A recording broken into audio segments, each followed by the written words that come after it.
Seperti diketahui, Pengadilan Tinggi Denpasar dalam putusan banding memutuskan Jering dipidana penjara selama 10 bulan dan denda 10 juta rupiah subsidiar sebulan kurungan.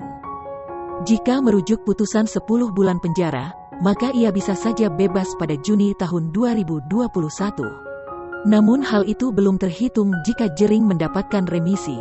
Terlepas dari itu semua, sang istri, Nora Alexandra, juga tak sabar menanti kepulangan sang suami. Nora Alexandra mengutarakan rasa bahagianya melalui unggahan akun Instagram miliknya.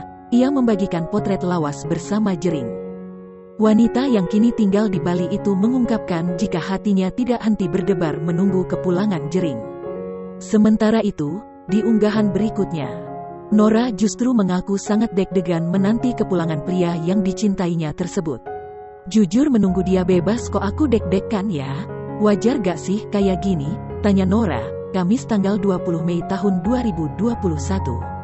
Tak hanya itu, Nora bahkan menyebut bahwa perasaan deg-degannya lantaran akan bertemu kembali dengan sang suami, seperti dirinya baru pertama kali mengenal pria 44 tahun itu. Ia juga menyebut bahwa dirinya malu dengan kisah percintaannya dengan Jering yang masih merasa malu-malu padahal sudah berstatus sebagai suami istri.